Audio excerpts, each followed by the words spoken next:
My name is David Boyd, and I'm a member of the Occupy Civil Liberties Working Group. And on behalf of the working group and all of our co-sponsoring organizations, I want to thank you for taking time out of what I'm sure is a very busy life for making some time for us to discuss important issues this afternoon. The Occupy Civil Liberties Working Group is made up primarily of folks that were involved in the Occupy movement one way or another, things that were happening on the national landscape in terms of our civil liberties and economic justice and greed and corruption brought us together. But we really formed as a group because of concern of how those kind of national forces and global forces were focusing here in Humboldt County, and some troubling directions that looked like we might be going. So we've been working for the last 5 or 6 weeks to organize today's event, and it took a village to pull this off. And I would just like to ask all of the members of the Occupy working group who worked so hard on this just to raise their hands or stand up so people can see who was involved in this event.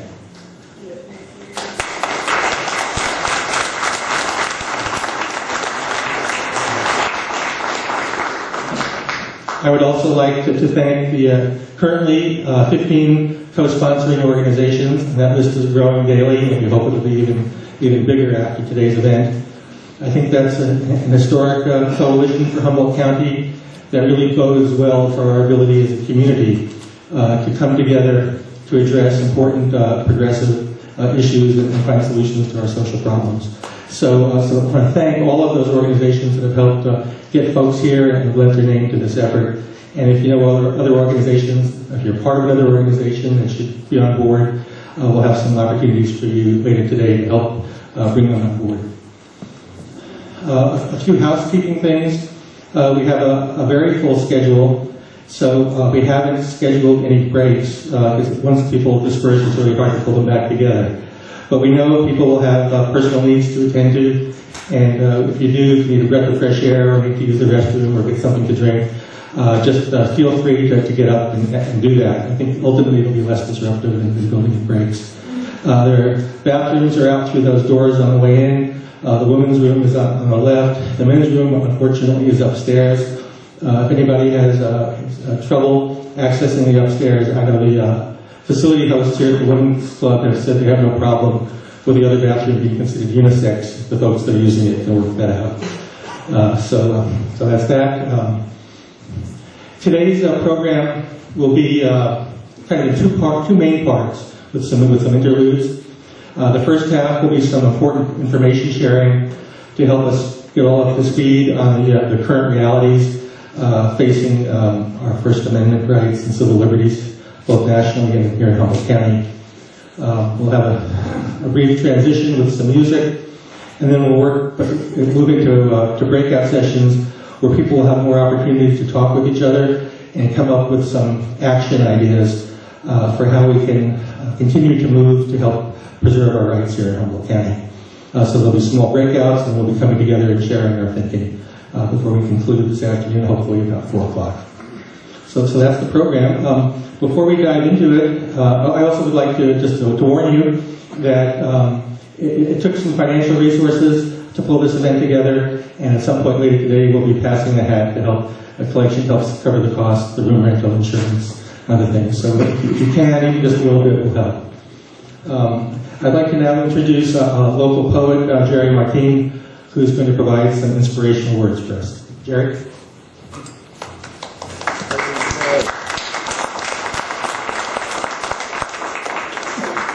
Thank you, Dave. I want to begin with something, it's still in progress, like this process we're in today. Inspired by a lifelong resistance worker, Tina Strobos, who recently passed away. During World War II, she and her family worked to hide Jews and others in their houses from the Nazis.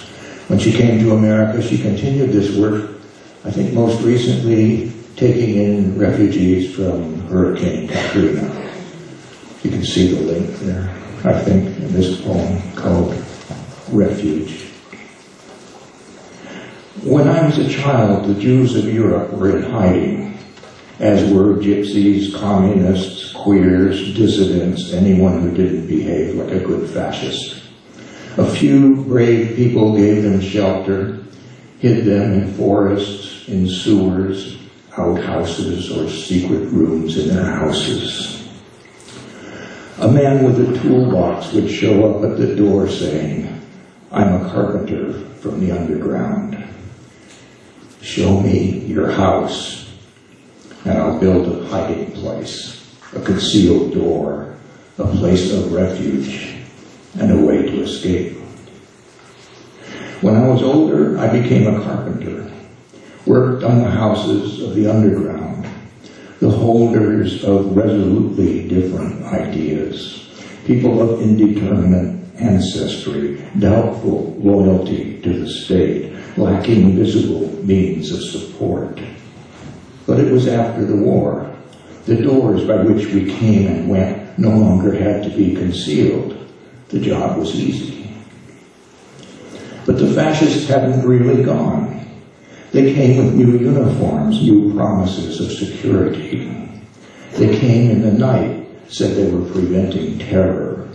They came in the morning, saying they owned our houses. They came at all hours. Evacuate, they said. The levee, the reactor, the social plan has failed. They watched us, questioned us, put us away, paid concrete workers and lawyers to build rooms with no layout. Now I'm too old to carpenter, work with words instead of lumber. The houses I work in are mostly windows. Transparency is our last and only refuge. No hidden doors, no secret rooms. This house means just what it says. Even a fascist can understand it. The foundations and walls are a few old words, amendments to those words. Come in, they say.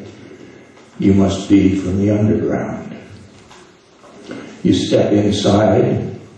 The place is bigger than it looks. Your work is off in one corner. But you see, there are rooms for everyone. The Wiyot, the Chinese, the Wobblies, the people on the street, anyone deprived of life or liberty or livelihood because they threatened that perfect union of business and police that is the essence of fascism. There's room in here for the entire city of Eureka, the Humboldt County government, the courthouse steps, the grass they built a fence around, the signs on the fence, the people against the fence. There's a lot to do. You set down your tools, make your plan, get to work.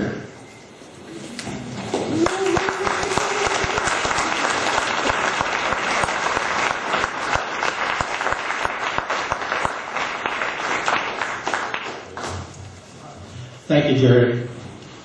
Next, I would like to introduce our introductory speaker and panel moderator, Dan Falk. Dan is an instructor of politics at Humboldt State University and had been the host of the Corporate Crime Report on KMUD radio for about 7 years, some time back. Dan, come up and join us, please.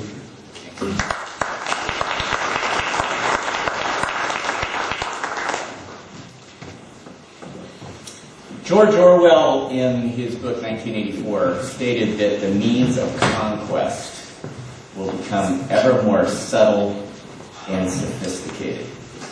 And I was thinking about that when I was thinking about the difference between the boot stomping on the face of humanity that he described in his book, sort of what happened to Fred Hampton in Chicago when the FBI labeled him and the Black Panther Party the #1 threat to the domestic security of the United States. And then, after 9/11, sort of the manipulative process of creating a law called the Patriot Act, which made it very difficult for anyone to vote against it or be opposed to it in the time of threat. And then, of course, the modern time of seduction, when technology is narrowing our range of thought with text messages which almost prevent our capacity to conceive of alternatives. So it was a warning, he wrote, after fascism, after the very poem that Jerry talked about, after fascism was in Europe, that the future was going to be different. And when they asked me to do a introduction to this, I was thinking of how I would do that in the briefest possible time frame. And I thought maybe there were a couple of reference points I could make to events. Because I think oftentimes when you're part of an empire, when you have a blue passport, when you can fly out of Eureka International Airport and end up in Mumbai, that you sometimes don't realize that you're part of an empire until you realize that the people in India cannot come here as easily as you can go there. And once you understand that you are a part of an empire, that you are a citizen of an empire, that you can travel anywhere in the world, then maybe it's important to look at what that empire is doing in the rest of the world. And how they may be doing it subtly, and how they may be doing it seductively. And so I was thinking that one reference point to begin this discussion was what John Perkins in Confessions of an Economic Hitman calls the corporatocracy. The way in which the system invades third world countries, and instead of colonialism with external coercive force, seduces people through projects into going into permanent debt, which only benefits a small, thin layer of the elite in that country and impoverishes everybody else. And so we look at that model of seduction and how it's been applied to the third world and how it creates dependency and impoverishment with these massive infrastructure projects. And then we think about The Big Short by Michael Lewis and how he describes the exact same process when it comes home to the United States. And we offer the United States, we offer subprime mortgages, which put people in debt, with the illusion that they can buy a McMansion with a liar loan, which ends up being sold into a CDO with credit default swaps, which only line the pockets of this tiny 0.01% of executives at Goldman Sachs with money. Well, people go into debt, go into bankruptcy, go into foreclosure, and as the Occupy movement has pointed out, become homeless.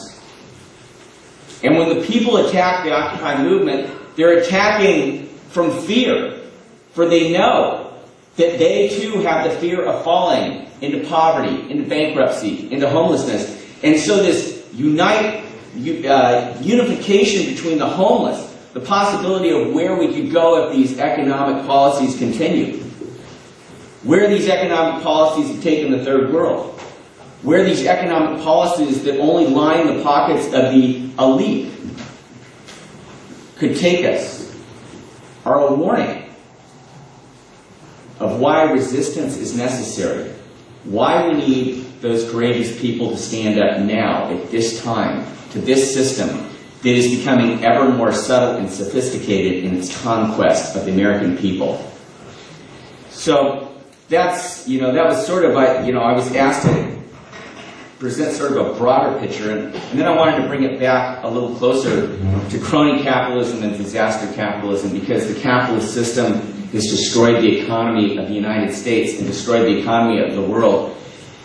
And Naomi Klein, a Canadian with an outside perspective, warned us that crony capitalism, disaster capitalism, it would use every disaster, natural and artificial, economic and political, to steal the common, to take away the commonwealth. If you think about the word commonwealth, you think about state parks, you think about universities, you think about schools, you think about roads. You look at the deteriorating infrastructure, the privatization of these resources. These are the common. We are commoners. We benefit from the common, and they want to steal the common from us. They want to take our commonwealth and turn it into their wealth. They want to do to us what they've done to the third world when they've stolen their resources, what they do to the poor when they foreclose. They want to do that to every single thing this country has created. Disaster capitalism is the move of conquest by the elite to steal. They're thieves. And OWS is standing up to that. And they're using federal power to take away from us what is ours. Now, the OWS movement is an American movement, but I'd say this OWS movement in California is a California movement. And why I say it's a California movement is because California, from the second Constitution, when the Working Men's Party stood up against the railroad monopolies, demanded accountability for corporations.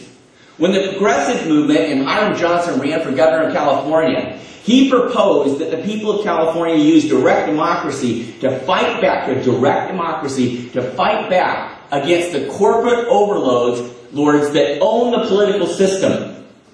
And he proposed the initiative, the referendum, and the recall to give us the power against the Board of Supervisors who might pass an initiative against our civil rights and liberties to recall those people. That was a power that Hiram Johnson and the progressives advocated to fight, specifically corporate power. And California has extended this struggle against corporate power over time. Proposition 103, we passed it in California. We said that insurance companies trying to rip us off, we demanded regulation. Proposition 65, when you go into a store like Target and it says right underneath the plates, this product contains a cancer-causing ingredient, it's there because the people of California said, we want to know what's in our food, we want to know what's in our products, we don't want corporations to poison us without our knowledge. The people stood up, they fought back. That's democracy in action. That is the power of the people to fight against corporate rule. And we know Monsanto does not want us to have that power. And finally, California has this incredible legacy recognized by the U.S. Supreme Court. And that is that California has a uniquely democratic political culture. Now, the federal Constitution, the Bill of Rights, says the government cannot interfere with our right to free speech.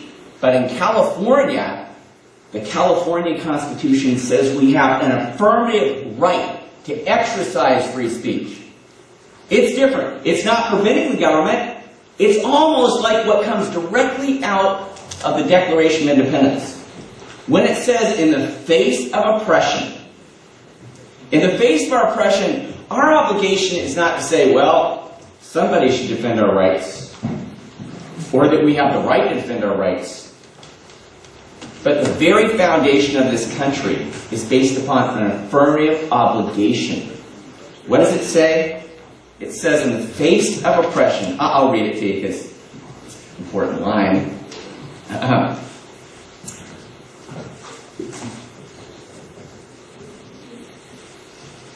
That whenever any form of government becomes destructive of these ends, it is the right of the people to alter or abolish it and to institute new government, laying its foundation on such principles and organizing its power in such forms as to them shall seem most likely to affect their safety and happiness.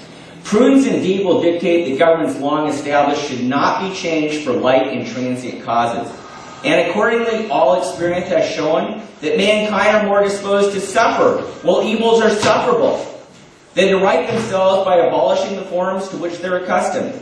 But when a long train of abuses and usurpations, pursuing invariably the same object, evinces a design to reduce them under absolute despotism, it is their right. It is their duty to throw off such government and provide new guards for their future security.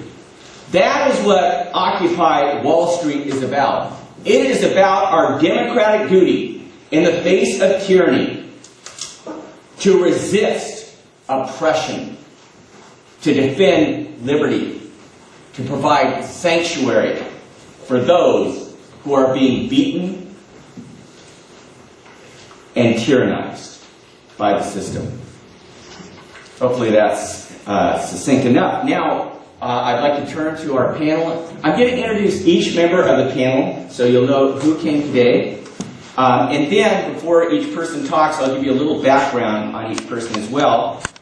Starting exactly to my right, but actually because I'm the moderate at this event, that would be way to my left. So, starting to my left is John Hockett. Wait, how did you do this? Okay, that didn't go the right order. You guys, okay, you're screwing me up, all right? I met these people on Wednesday at the Labor Temple. John's over here. He's far to my right, okay? So John's far to my right. And then Tom is right here. Peter, who stepped in at the very last minute, by the way. We were supposed to have 2 other people here, and because of family emergencies, they couldn't be here, and both Tom and Peter came at the last minute, so we totally appreciate that. Verbena, who many people know, is the local organizer. There's somebody missing on my list. Well, yeah. Another person. Okay. All right, we'll leave that. And then James at the end. Okay, so we're going to start with John.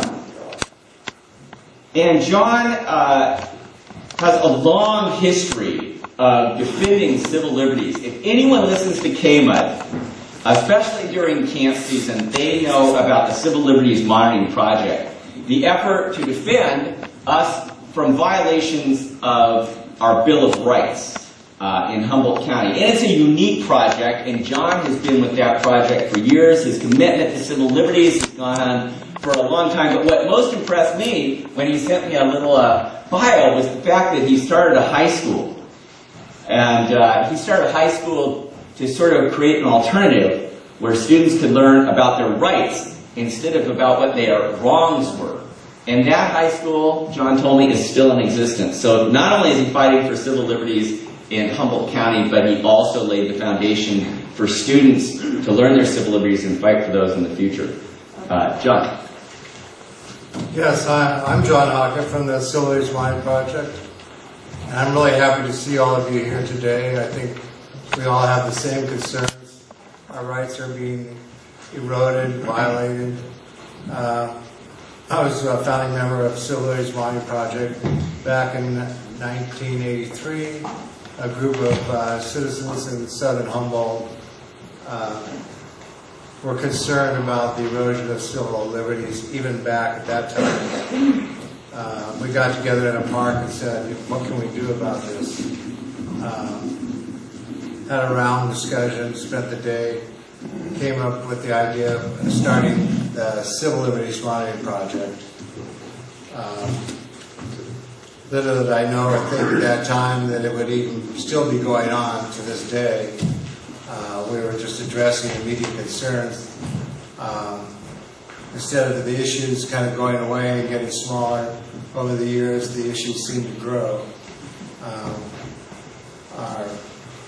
We would document, monitor, advocate, and educate the public on various civil rights, civil liberties, environmental issues.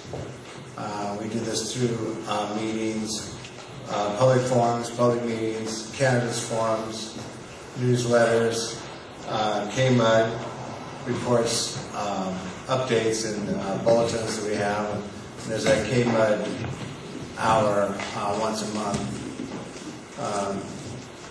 Through that work, and actually the amount of, we receive calls from the public out of concerns and address those calls. We advocate for all types of issues from juvenile, homeless veterans, veterans' rights,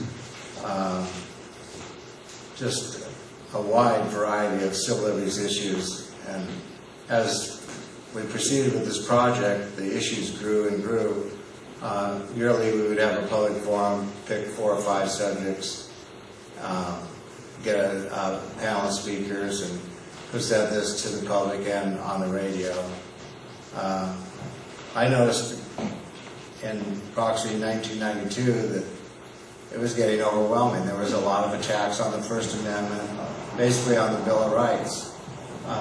The calls we would get were so overwhelming, our staff at times couldn't handle all of it. We concentrated just the Humboldt, Trinity, Mendocino County area.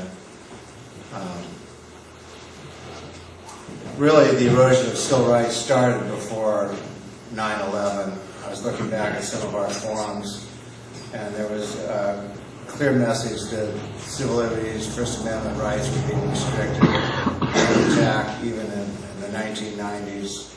But after 9/11, everything started. people weren't speaking out. The government put fear in people to where they're afraid to stand up for their rights. It's like we need to limit our civil rights because it's the war on terror. A poll back in 2001, right after 9/11, 50% of the people said we need to limit the amount of civil rights people have in the First Amendment rights. We need to protect ourselves from the war on terror.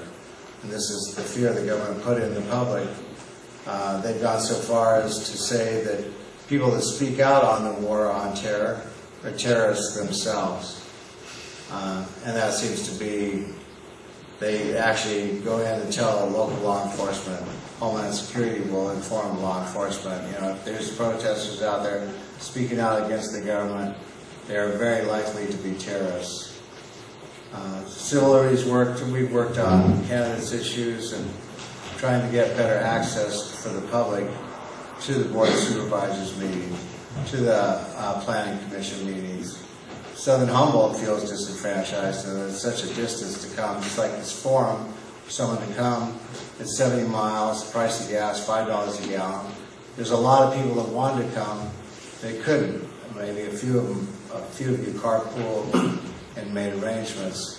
But access to the process in Humboldt County is very difficult for everyone in the rural areas, both in northern and southern Humboldt County.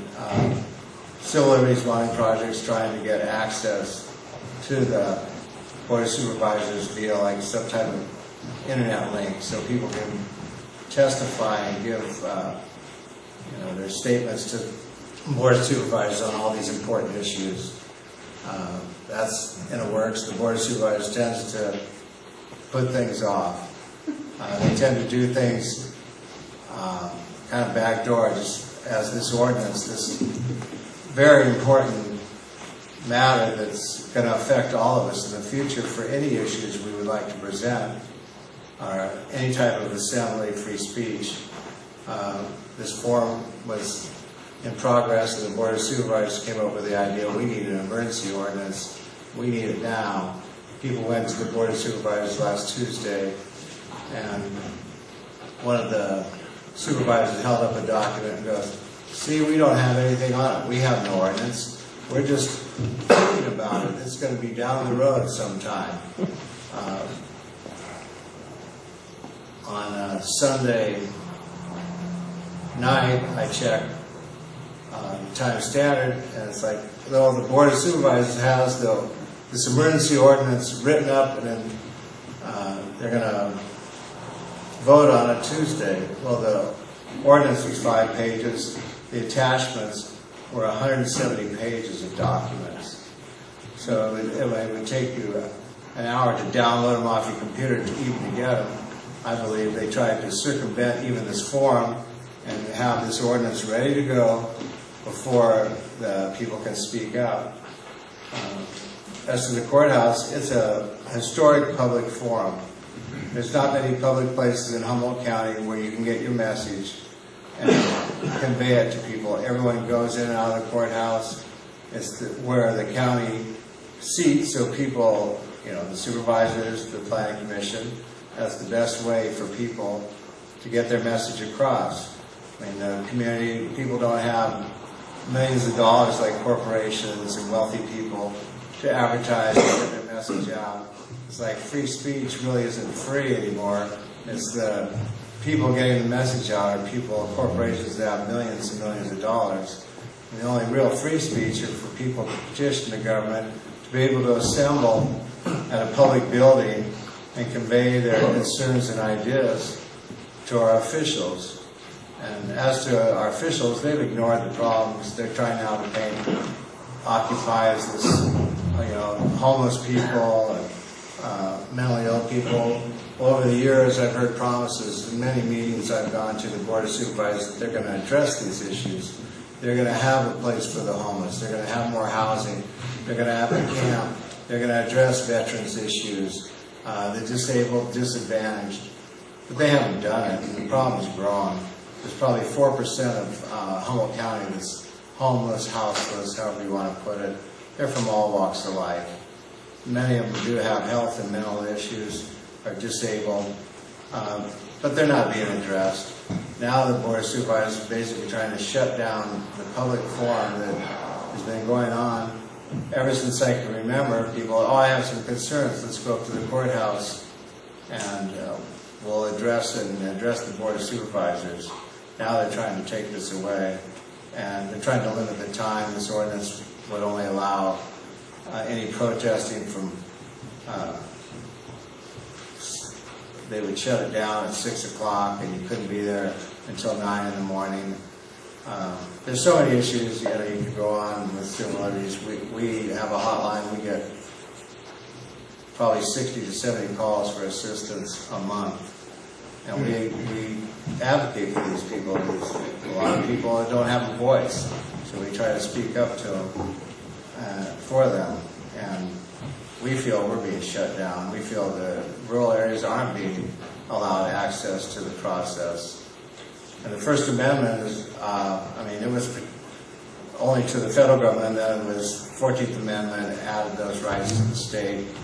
The First Amendment at least affects all our other issues and rights. It was the First Amendment was a foundation, and over time we've developed other rights through that right to free speech and petition. African Americans being allowed to vote, women being allowed to vote, Civil Rights Movement, the Freedom of Information Act. All of those probably wouldn't have even occurred if there wasn't a First Amendment. And other countries, even democracies, don't have the First Amendment in the same sense that we have. And so it's the government's duty to protect it, but they're not doing it. It's really our duty to speak up and protect it. I would hope that 500 people would show up at the courthouse and speak up and protest this ordinance and assert our rights and say the public want access to the process. There's much more I could say, but we each have 10 minutes and go on about the First Amendment and its significance for some time. Thanks, John.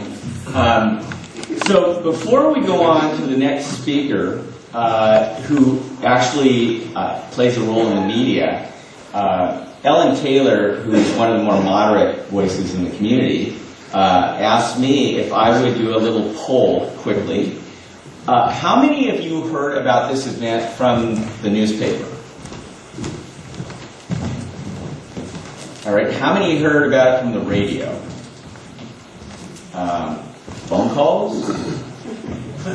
Email? Oh, wow. All right, the future is right. Okay, does that answer your question? I think it's email. All right, so those networks are important. One of the, of course, we know that the corporate media has become increasingly concentrated in a few hands. And there are only a few voices out there, and we're incredibly lucky in Humboldt County to have KMUD, which is community-based radio, but also to have a progressive AM radio station, KGOE. And our next speaker, Tom Sebourn, is the manager of KGOE. He keeps the progressive voice on the air in Humboldt County. And I also want to point out that, this movement, Occupy Wall Street, is a movement that incorporates a wide variety of people. Tom himself sort of symbolizes that. He's had 3 of his own independent businesses. He's a small business person. He's an entrepreneur. He's creative. In fact, he is what we're told the future will require for survival is being adaptable and flexible to change. And right now we're very lucky in Humboldt County to have Tom running KGOE. Thanks. Well, thank you very much for that. I was asked to fill in for Marcy Burstener, who was unable to make it, and that's too bad, because she would definitely, I think she's the best person to speak on the subject, but thought I'd give it a try. So I'm going to use some other people's words. We're going to kind of go through a quick history of free speech in this country, starting with some writings from Teresa Willingham, who was a journalism professor who was writing to her students in 2008 about the history of freedom of speech in America. And she says it started with the first settlers whose desire to experience religious freedoms necessitated the right to freely speak their beliefs. So the constitutional basis for freedom of speech, however, can be traced directly to 1735, before our country was even founded, to John Peter Zenger, a German immigrant who worked as a colonial newspaper publisher. Zenger's newspaper, the Weekly Journal, became the center of attention when he published articles critical of the governor of New York at that time, who was William Cosby. When Cosby was unsuccessful in silencing Zenger, first through threats of libel and then by more violent threats of burning his press, Cosby leveled sedition charges against him. Now, not everybody knows what that word is. They don't throw it around so much these days. But in law, sedition is overt conduct such as speech and organization that is deemed by the legal authority to tend towards insurrection against the established order, or what we do a lot. Anyway, kind of why we're here. Zenger was arrested. He was tried in July 29th of 1735. He was acquitted. And because of that, the value of free speech in America was firmly entrenched. In 1776, the year our country was founded, the Virginia Declaration of Rights articulated some of the first formal calls for citizens' rights, declaring, among other things, that the freedom of the press is one of the greatest bulwarks of liberty and can never be restrained by despotic governments. It was, by despotic governments. It was largely the work of plantation owner George Mason, and who ultimately served as a model for bills of rights in other states, in state constitutions, as well as the French Declaration of the Rights of Man and of the Citizen. In an interesting twist, Mason, along with Patrick Henry and several others, opposed the Declaration's ratification in the Virginia Convention in 1788. So even then, when they thought they wanted this stuff, they would oppose it. There were reasons they didn't want to give everybody free speech rights. Back then, it was most of the rights were granted to just white males and landowners. So we have come a long way, but things are slipping away. James Madison and freedom of speech. It says that Madison's original draft of the Bill of Rights contained two proposed amendments dealing with the freedom of speech. One said, the people shall not be deprived or abridged of their right to speak, to write, or to publish their sentiments, and the freedom of the press, one of the greatest bulwarks of liberty, shall be inviolable. The other one stated that no state shall violate the equal rights of conscience or of the press. Though Madison called that amendment the most valuable amendment on the whole list, Congress did not agree and continued to take a dim and seditious view of anyone expressing critical views of the government. Some things never changed. The Sedition Act of 1798 was created in an effort to keep Thomas Jefferson's party from defeating the Federalists in the 1800 election. It punished anyone found guilty of writing about the government, their writings about the government that were considered false, scandalous, or malicious, subjective criteria by any measure, of course. Jefferson won despite the measure, and the Sedition Act expired by its own terms in 1801 without ever actually being tested by the Supreme Court. The act did, however, touch off a lively debate again on free speech issues and prompted both Madison and Jefferson to write discourses on freedom of speech and the press and to author resolutions against the act. In fact, when Jefferson became president in 1801, he pardoned everyone that was convicted under the Sedition Act and helped pay their fines. From colonial settlers speaking their minds on faith to John Peter Zenger's outspoken press to provocative debates ignited by James Madison and Thomas Jefferson, free speech continues to be among the most contested of American rights today. Now we enter into the Postal Service and how that relates to the press and free speech. At age 24, Benjamin Franklin took over a bankrupt newspaper from his boss. He made some changes and started printing what was called the Pennsylvania Gazette. PBS says that the Postal Service in the United States was greatly influenced by Benjamin Franklin, who was appointed Postmaster General of Philadelphia in 1737, which is just 2 years after John Zenger's trial. Joint Postmaster General of the Colonies for the Crown in 1753, and Postmaster for the United Colonies in 1775. Though Franklin, through his efforts, the length of time for mail service between major cities and the colonies was cut in half.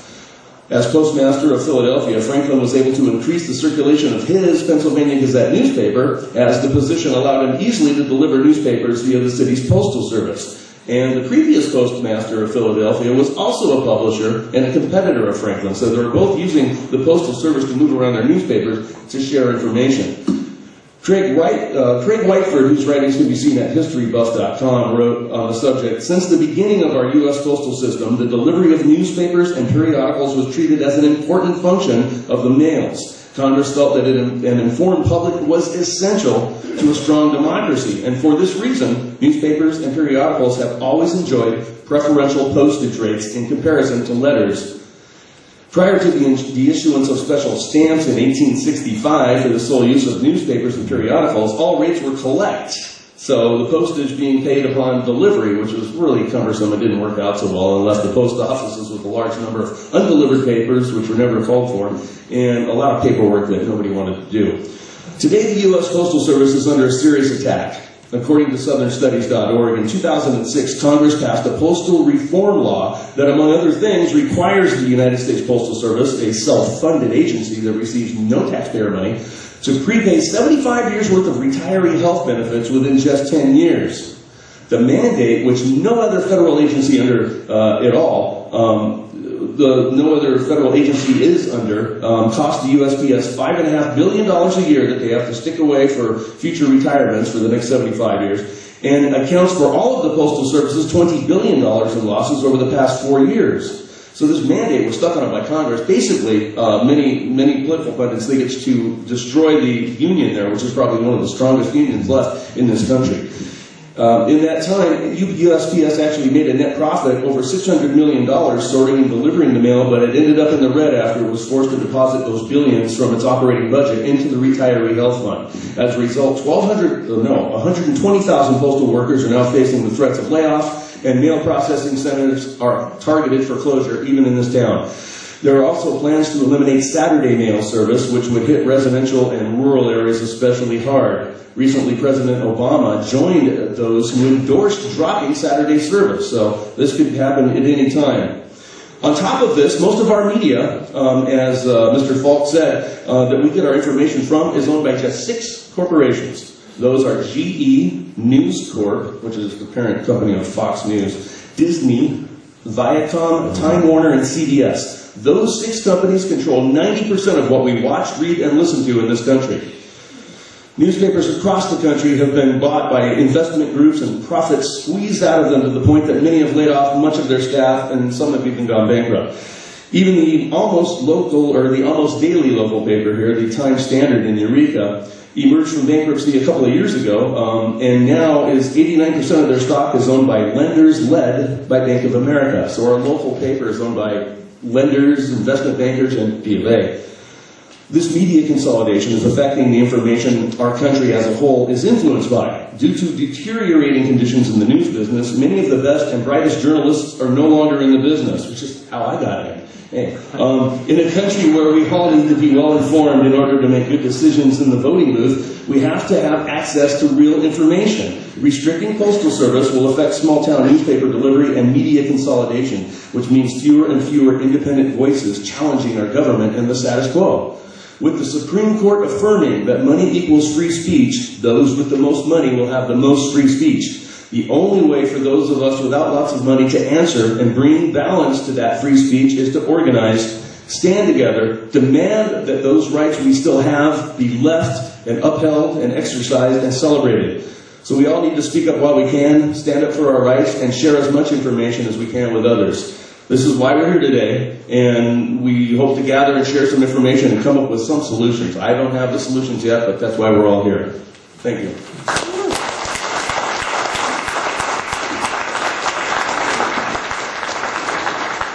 Thanks, Tom.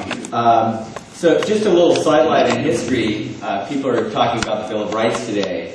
And sometimes, I'm sure, in the Occupy movement, people feel like they're in an existential struggle against overwhelming forces. But I want to point out that those Federalists who passed the Alien and Sedition Act to lock up the supporters of Thomas Jefferson, those are the people that wrote the Constitution. Those are the people that were opposed to the Bill of Rights. And the reason we have a Bill of Rights is because the people that opposed the Founding Fathers, they were called the Anti-Federalists.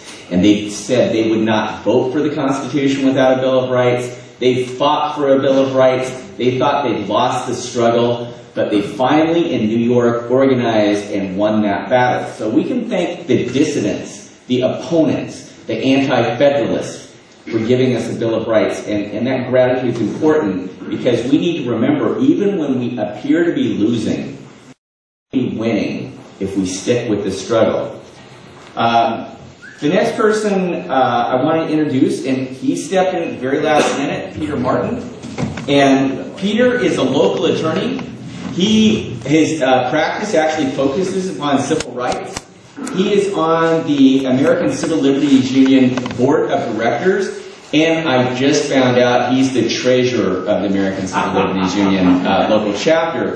It's always good to have people that control money on our side. Not much money, though.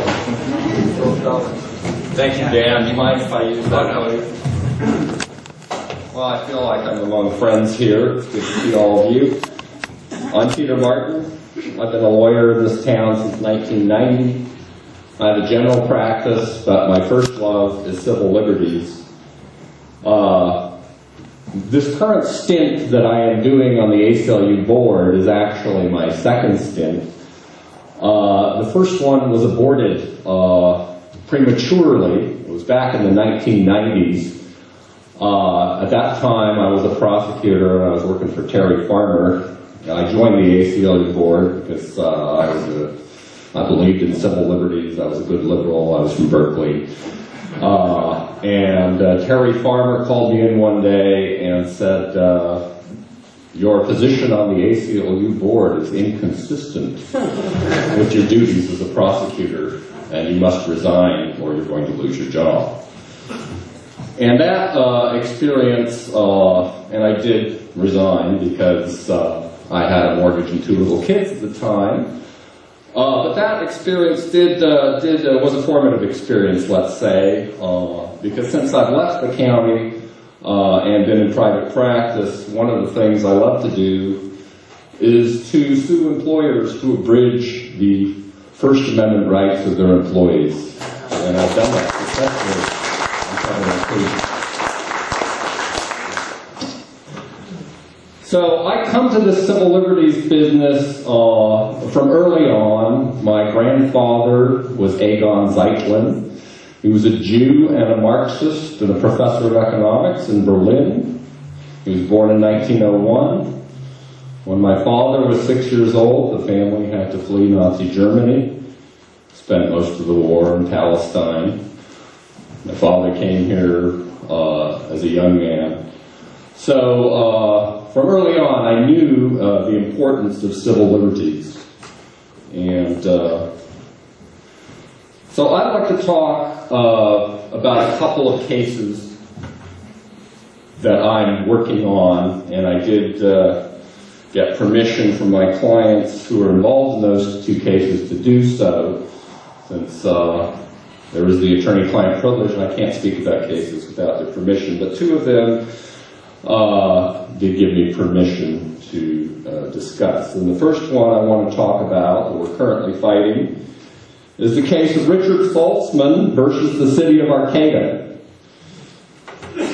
Richard Saltzman brought a taxpayer suit against the city because the city passed a panhandling ordinance that basically outlawed panhandling in the entire downtown commons of the city of Arcata. Except they didn't come out and say that because they knew that that was blatantly illegal, so they piecemealed it. So they said, you can't panhandle within 20 feet of an intersection or a store or an ATM or a park. And so when you add up all those prohibitions, there is nowhere in the city of Arcata to panhandle. Now there were 2 parts to this ordinance. One was aggressive panhandling, which is basically panhandling plus being an asshole. We didn't object to that. And there was a list of asshole things that you could do to be an aggressive panhandler. But we did object to ordinary panhandling. And Richard Saltzman particularly objected to that because the ordinance as written would have prevented somebody from standing holding a sign asking for money. And Richard dramatized that by standing next to a guy who was, one of those pizza guys, standing out in front of a pizza shop with a sign saying, discount pizza. Well, Richard stood right next to him with a sign that said, it's illegal for me to hold this sign. Hurry up, buy me pizza, is that how we get? Right. that's sort of the absurdity of this law that we are challenging. It's set for trial in a couple months, and we're hoping to prevail in that case.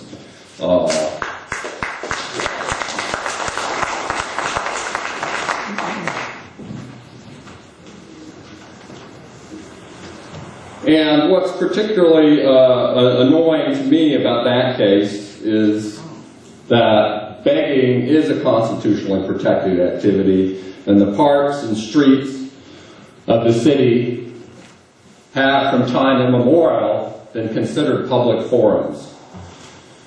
And so we want to take that space back for the people, and we hope to do that. So the second case I want to talk to you about is, that's got me steamed up. It's not actually a case yet, but it involves the city of Eureka. The city of Eureka, about, I believe it was in 2008, started, I don't know if they started it then, but it came to the ACLU's attention back in 2008 that the city of Eureka was permitting sectarian prayers to open their council meetings. And so we at the ACLU sent a polite letter saying this is illegal, you might want to not do that. And I thought that was the end of it until I missed the last ACLU board meeting, but I learned from my fellow board members that on March 6th and March 20th, the city of Eureka has now decided to bring in lay ministers to invoke the name of Jesus and Yahweh in opening their meetings. And I believe that to be blatantly illegal. And I think it's particularly ironic that there are 3 or 4 former law enforcement officers on that city council who don't seem to get the message that that is illegal and it will not be tolerated.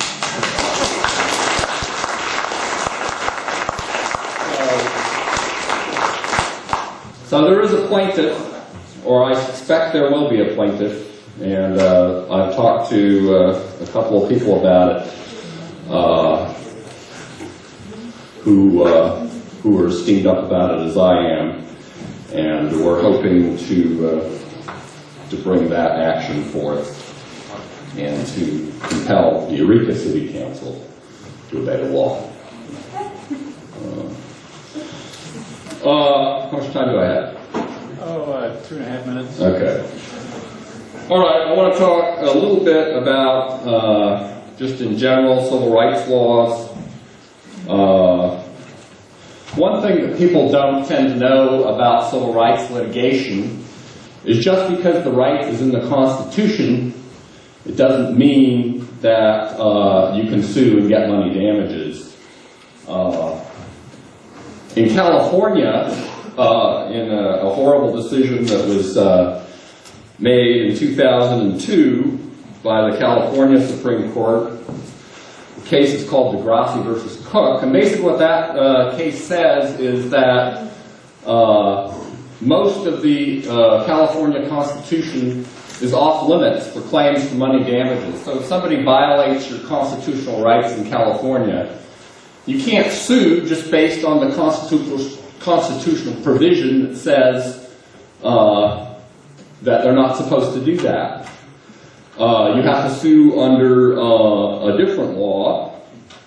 You might be able to sue for injunctive relief, which means that you can get them to stop, but you can't sue for money damages. And so that is a big disincentive for people. We need to make a living, and litigation is difficult and expensive, and it's time-consuming. So when you can't sue for money damages, that is a big disincentive to bringing an action under the California Constitution.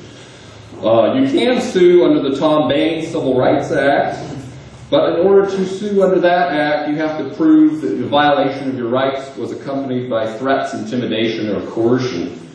If you don't prove that, then you're out of luck as far as the California Constitution is concerned. There are also a lot of immunities that come into play when you're suing the government, and it's the government that is the one that usually is involved in violating your civil rights.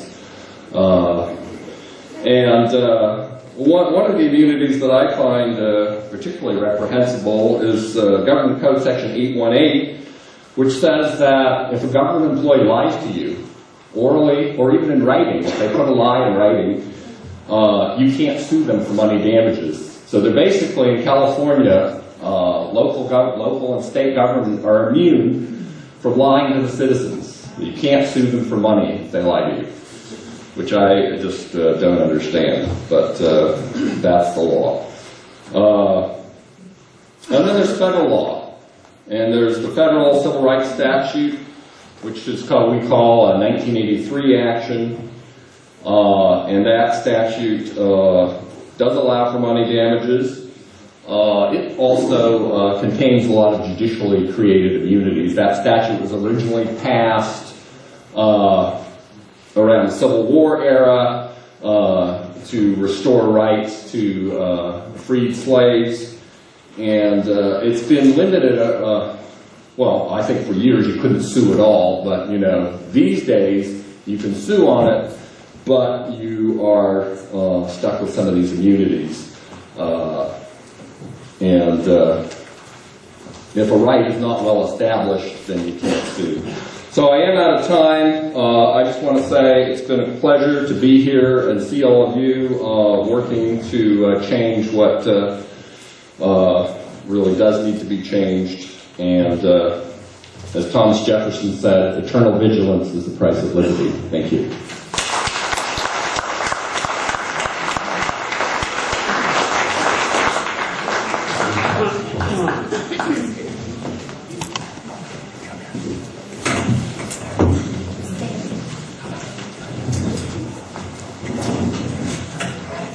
Thank you, Peter.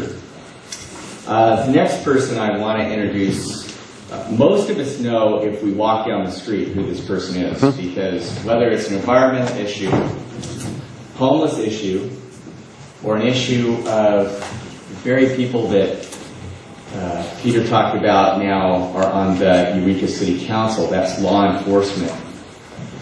This is the person who has been working to hold those in power accountable for their actions, who has insisted that those with coercive power have a responsibility to defend the civil liberties and the civil rights of the citizens who grant them that power to maintain order.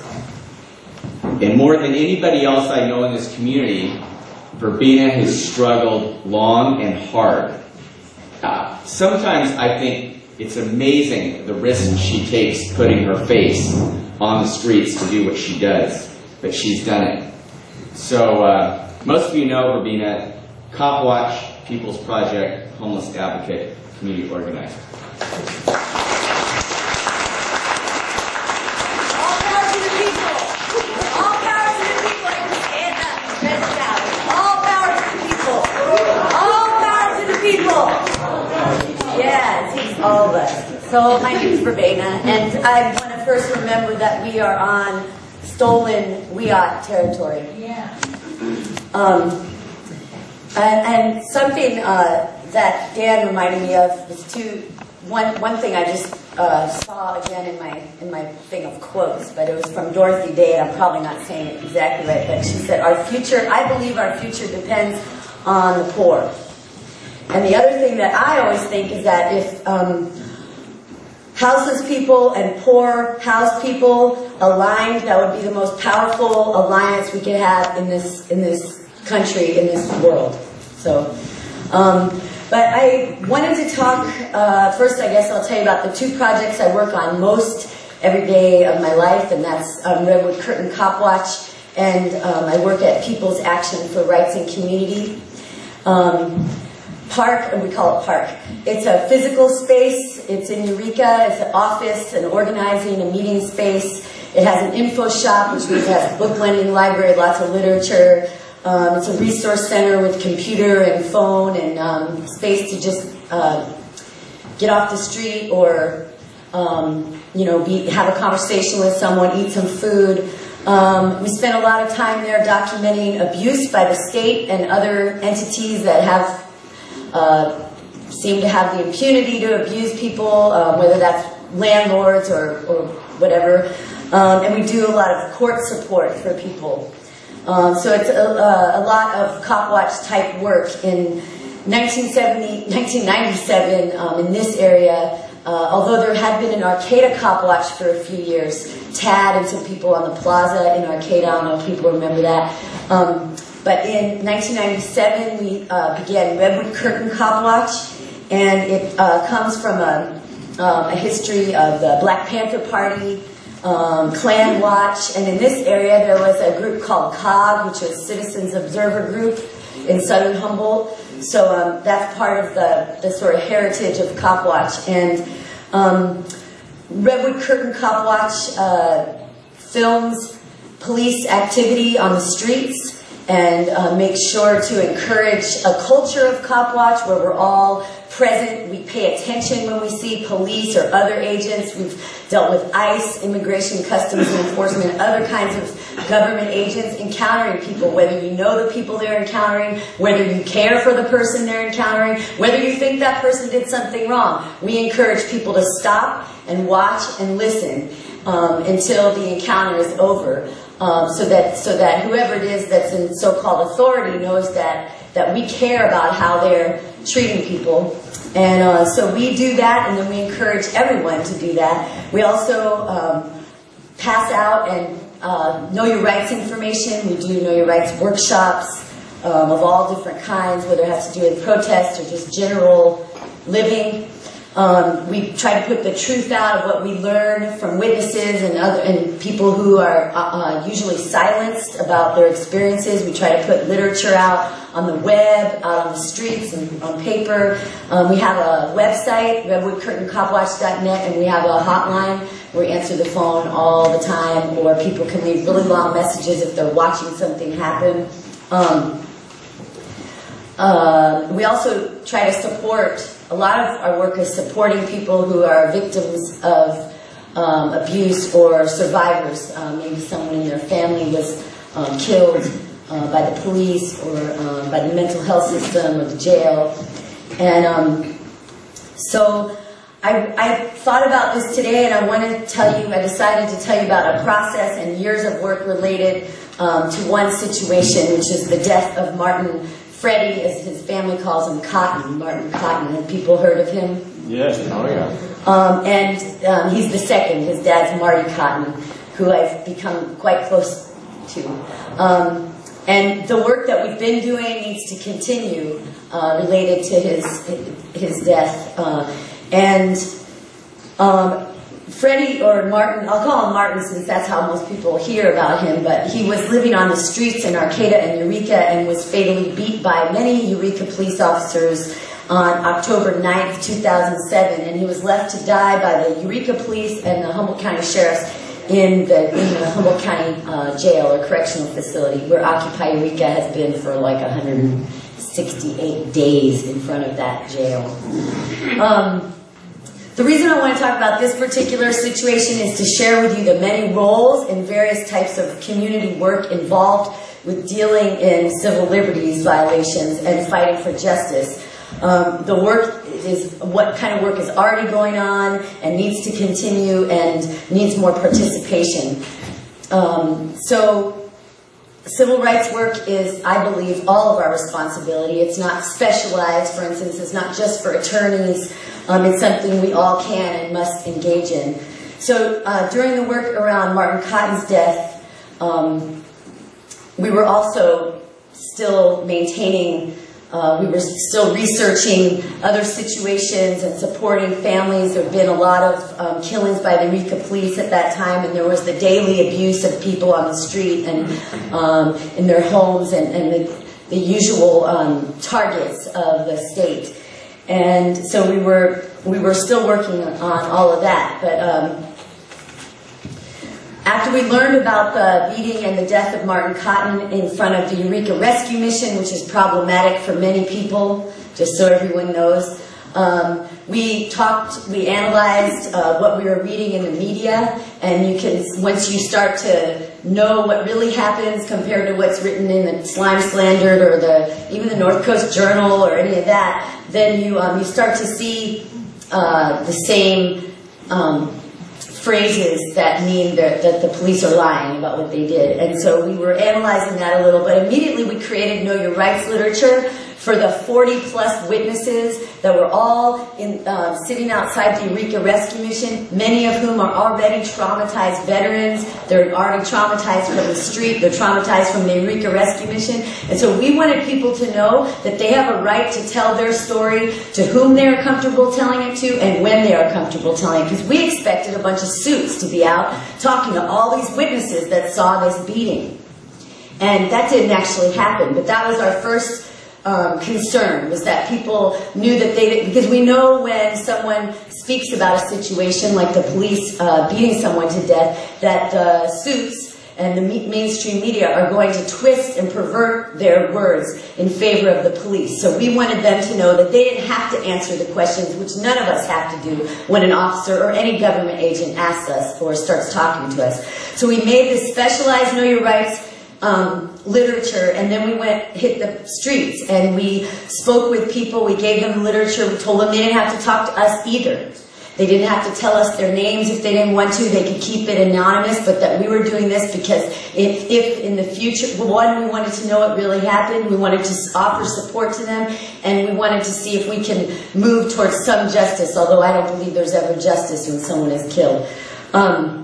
So a lot of people told us that they'd spoke with the ACLU and already, and so we said okay, and unfortunately we never got any full thing from the people. I think it was Charles and Stephen Davies from ACLU. They apparently interviewed people, but we actually didn't get those full interviews. We didn't have the names. By the time we were working with the family, they were all, we got them about a month before the statute of filing a lawsuit came up, and it was all chopped up. So I say this primarily to say that, you know, you hear these names, these bigger names, and you think of, you know, Redwood and CopWatch kind of as grassroots, not really known all over the country or the world or anything, but sometimes you have to find out what's really going on with the different groups and how they're functioning, because I saw that as a real offense to civil liberties, that we didn't get those interviews. Moving on, we contacted the family, we met with them, we offered emotional support, we gave them advice about the media who was kind of knocking on their door, showing up at weird hours, the coroner showing up at 3 in the morning, things like that. So we organized a protest right away. So we got it out into the public sector and the media. We sent some people to this so-called town hall meeting that the chief of police was holding, and we had them videotape it and speak at that, reflecting what we had heard from real witnesses.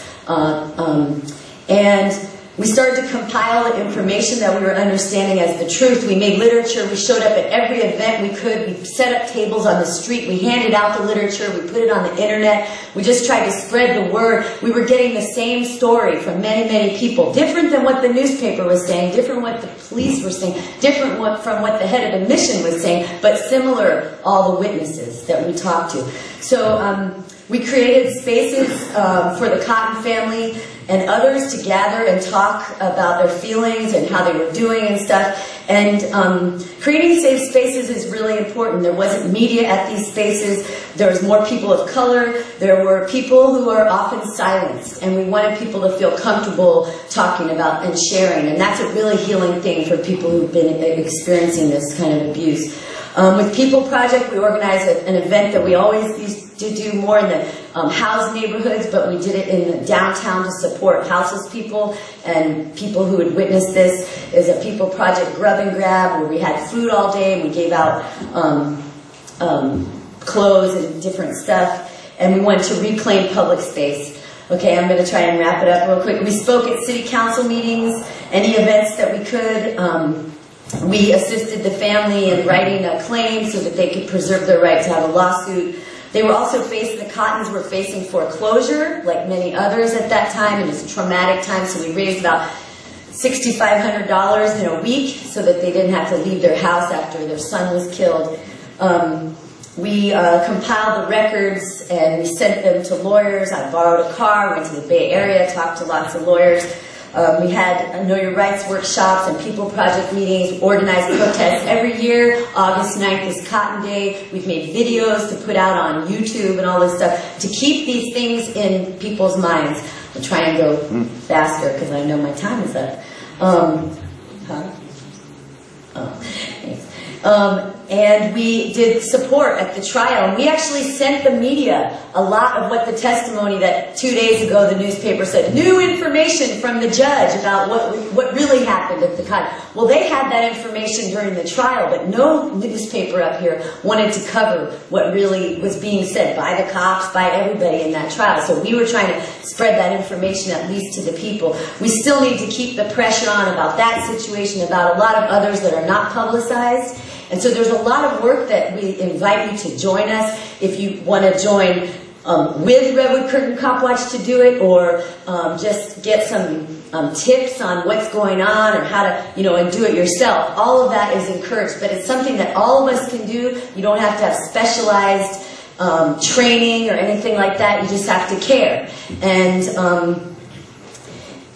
so the last thing that I want to say, Tracy says you can have some of my time, but the last thing that I want to say is that CopWatch also keeps up with the laws and the other kinds of abuses that happen all over the country. And we stay in touch with lots of anti-state violence groups and all that. And so we have known, kind of like John was alluding to, of these laws that are clearly violating people's rights against activists and things like that. For example, the Animal Enterprise Terrorism Act, which essentially says if you interfere with anything agricultural, i.e. logging, or genetic engineered crops or anything like that, or animal torture chambers, that you get a terrorist enhancement on any charge you have federally. And so a lot of people who consider themselves progressive have ignored those things, have ignored them and said, well, I didn't agree with those tactics, and I don't, that doesn't relate to me and all this stuff. And now it all comes around, because when we do that, it eventually hits us, and now it's coming to basic things like whether we can hold a sign in front of the courthouse. So we really need to keep that solidarity. All power to the people, and please, let's keep working on this, and not just come to one forum and go back like everything's normal, but keep this work in your heart all the time in your life. Thanks.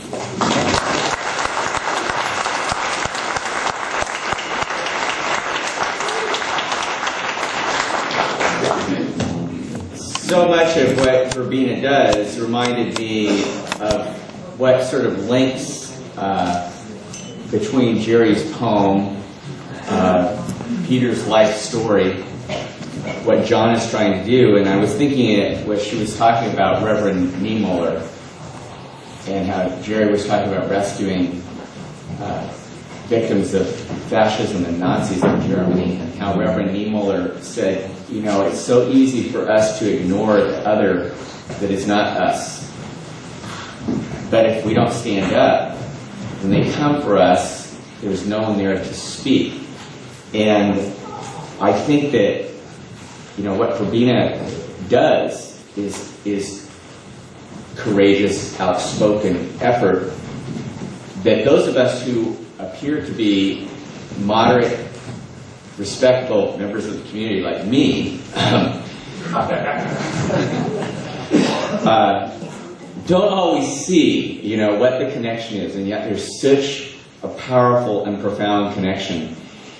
The other thing I was thinking about when she was talking about this case was there's a new book out, and it's amazing that it's a new book. It's still in hardcover, I think, but it's called The Assassination of Fred Hampton. And if you go back to the assassination of Fred Hampton and you read what the police said about the hail of bullets coming from the Black Panther Party, and the way in which the media presented that story, and the way in which the police lied, and the judges covered up the story, and then you hear about this case, it's an amazing parallel, and you think things have changed, and then you go back to 1969 and you read what happened then and what's happening now, and you realize without people like Verbena, without people like CopWatch, those things continue, and they threaten all our lives and all our liberties and all our freedom, even for people like me who are white, male, and incredibly conservative. Now, with that in mind, the next speaker, thank you for coming, Tracy Rain, is an attorney who has a long history of fighting as a homeless advocate for those people who've been classified by our society, I think, is the unaesthetic, unappealing, well, I don't know, maybe there's the unpeople. And Tracy has fought for these people's rights for years as an attorney, and she is a specialist on homeless legal issues. And as those foreclosures start to come down from that incredibly responsible institution known as Bank of America and Citicorp and Chase, and we're talking about a cascade of foreclosures happening all over, there are middle-class people that are going to become homeless, and their families are going to become homeless. And it's people like Tracy who are fighting for those people. Thank you. Thanks, Dan.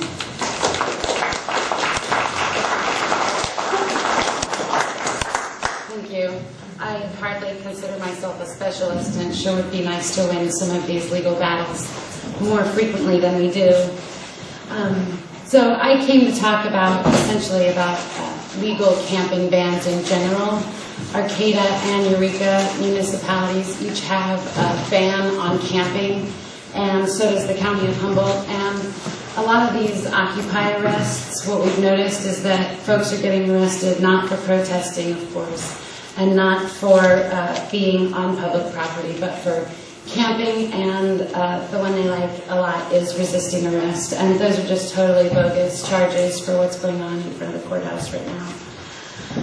I typically, on behalf of criminal defendants, I typically bring a pretrial motion challenging the constitutionality of whatever camping ban exists. And I'm aware that this challenge probably would go over a lot better in a civil venue, but I just haven't maneuvered myself into that position, for better or worse, at this point. I have brought a motion in front of 3 separate judges in Humboldt County arguing that a ban on camping, especially as applied to folks who are involuntarily homeless, is cruel and unusual punishment and violates the U.S. Constitution, the California Constitution, and therefore should not be enforced by the cops. And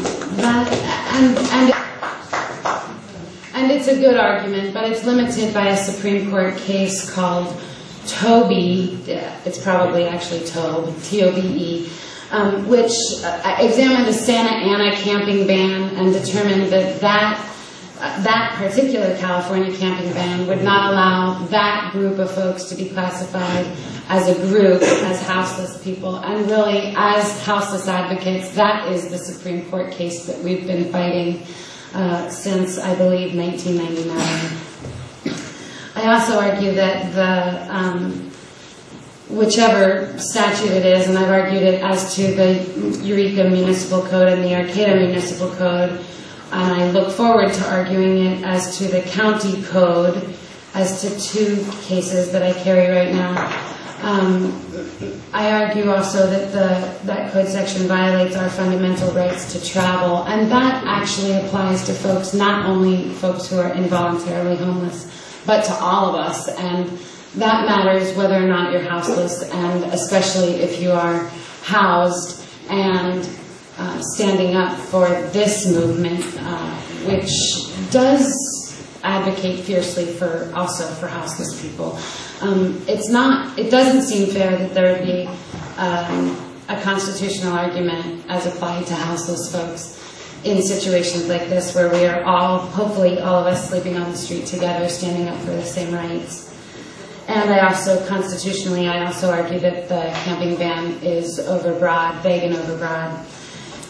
When those arguments don't work in criminal court, I then bring a necessity defense at trial, and that basically allows me to argue that, yes, the person did violate the statute, but did so in order to prevent a greater significant evil.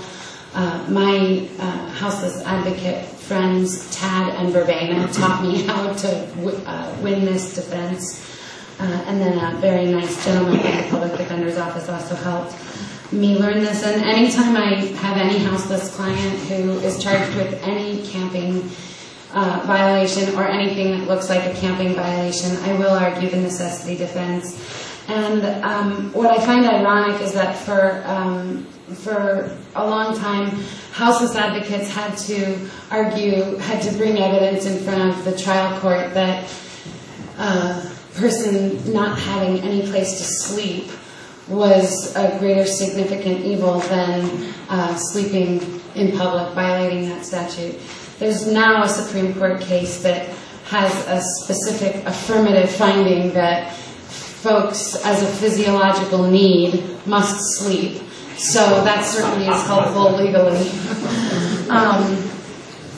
And really, those are legal bases that I bring in criminal matters. I don't consider myself a specialist in either criminal court or in homeless matters. But I lived in a Volkswagen bus for 2 years of law school. And for about 6 months of that time period, I felt like I lived in a palace because I also had a motorhome. And I slept through incidents when the cops beat on the motorhome to try to get us parked legally, not bothering anybody, don't know of any complaint ever made.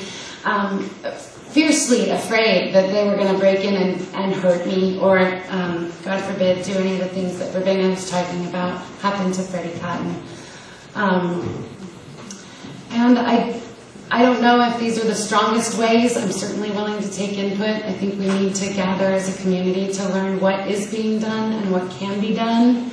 And related to the Occupy and otherwise, if you hear of anybody who is charged with a camping ban violation, I'm interested in at least hearing the story and do compile evidence as much as I can about these types of issues.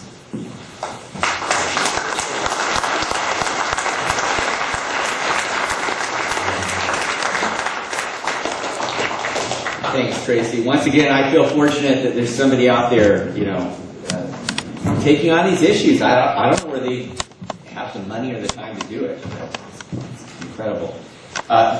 We wanted to conclude the panel presentations before we take questions and comments with a person who has been working at the local level directly in occupation. And that's James Decker. He's a person who's tried to bring all those international issues, and we're talking about an Occupy movement that is around the globe now, the national issues that in some ways started in New York, right here to Humboldt County, and James has been working as a Occupy organizer for some time.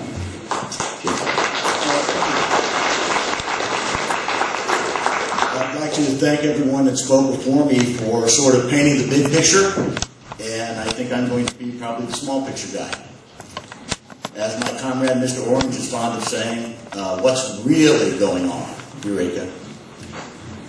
Fuck the police and fuck the sheriff. The First Amendment is needed to protect those sentiments. Pitching a tent on the lawn of the courthouse and saying, I'm not going home until you clean up this open sewer that you call government. That's what needs the freedom of assembly to protect it. It is the tough things that we need to protect, not the things that we all agree upon. And that is the purpose of the First Amendment.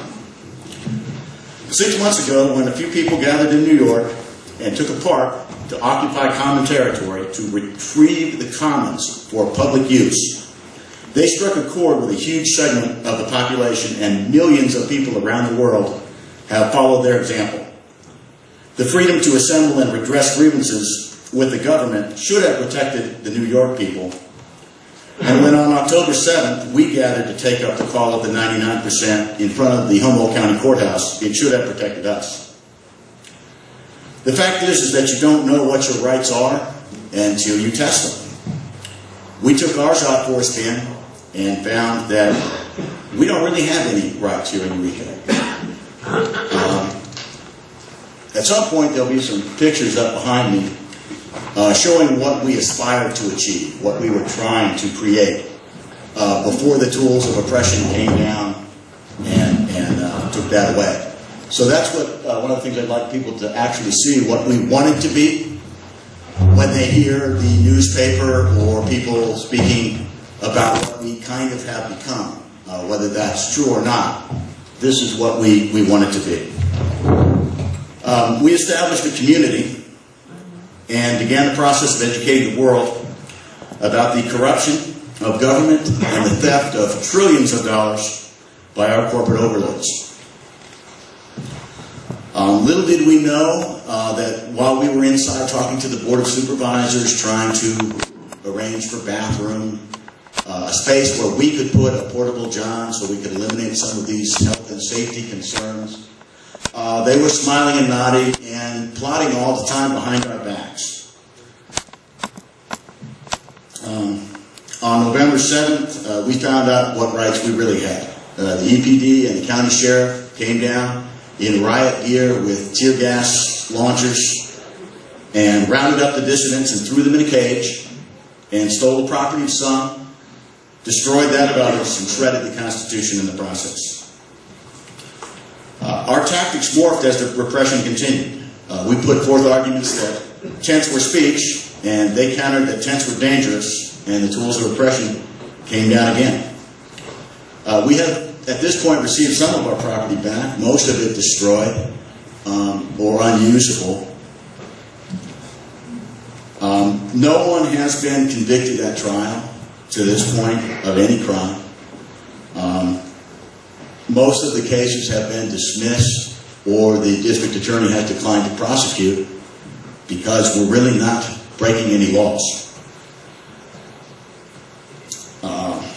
After rebuilding, they came again on the 14th, and this time they brought a fence. And on the 30th, they came, handcuffed us on the sidewalk, and stole our property. They didn't have they didn't want to put forth the effort to actually take us to jail. After they barred us from the traditional spaces of expressing free speech and protesting here, we used another tactic to educate the public by placing our banners and signs on the fence so they could be read by the passing motorists. What followed was a game of bait and switch with the police. They would come and demand we take down our signs. We would ask them what law they were using to require that action. They would ignore us, steal our signs. They eventually stated a law. We would research it, show them that there was a section in that law exempting political speech, and they would come back with another law. And we would show them the same thing in that law. And time and again, we would continue this process. One of our members even created a sign with the exemption clause from that law, posted it on the fence, and they stole that as well. So far, we've stopped getting arrested for that now through the efforts of people like Pat Kanzler and Hans Oshbacher and many other folks out here that went to jail to show that we had the right to do this. We eventually slowed them up, and for the moment, they are no longer tearing our signs down and arresting us. Although, make no mistake about it, they plan to ordinance us out of existence come Tuesday. And even though all the things outlined in their complaints are already illegal, they're going to pass yet another law. Lots of folks have moved on from Occupy now, and we're kind of down to a few folks. The police have come and packed up the folks at HSU while they were spring break. 3 o'clock in the morning, of course. They never come in the daytime when there's any chance that they might be observed by the populace. On the 30th, on the 17th of December, we tried again to establish a little cover for our table. And we invited everyone to come and see that we weren't doing anything nefarious, that we weren't going to be hiding bombs in our easy up. And everything was fine until 11 o'clock at night when the press and the populace had gone away. And then they came in the middle of the night, pulled up with about 8 cop cars in a truck. A bunch of armed guys get out of the car, no one says a word, and they confiscate our property and drive off. No arrest, no citing of any crime, just theft. What I'd like you to take away from my story is that this is the way a corrupt system stays in power. They exhaust the resources of the movement until they can call it dirty and offensive and offend the aesthetics of the so-called middle class. and then they come down and crush what is left. On that note, the few folks that are still down there occupying would like to invite anyone who has an interest in the occupation to come and join us. We're going to have a General Assembly Monday at 6 to discuss the future of the Occupy, and we'd like people that are interested in being with us to come down and join that. And thank you for your attention. Thank you for sitting here.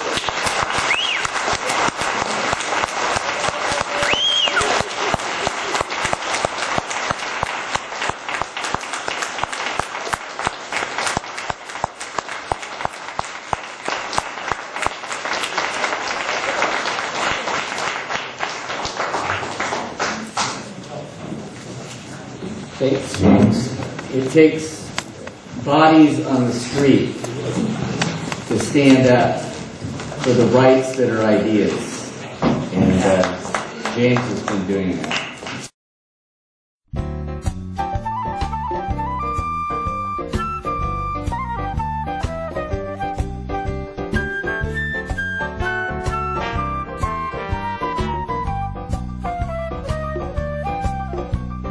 Reading all my mail, they listen on my phone.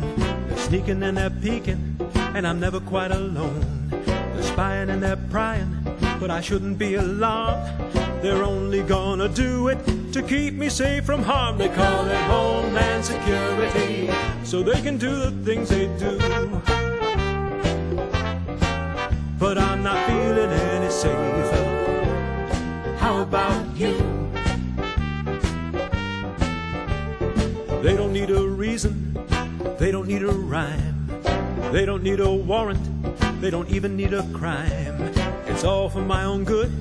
If liberty I lost, now they're kicking down my door, making sure I really floss. They call it Homeland Security to get away with what they do. But I'm not feeling any safer. How about you?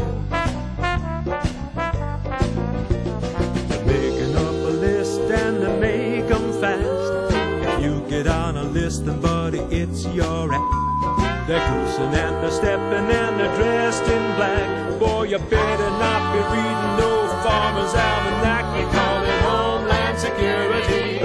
They should do time for what they do. Real time, real hard time. But I'm not feeling any safer. How about you?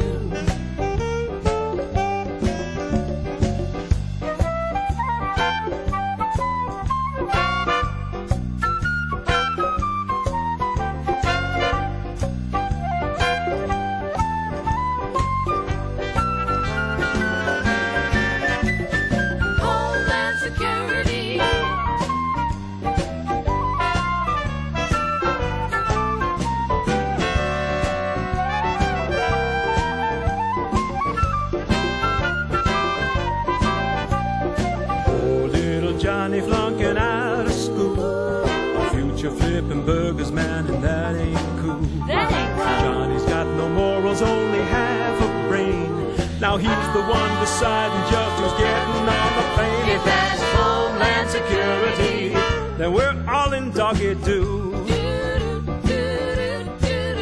I'm not feeling any safer. How about you?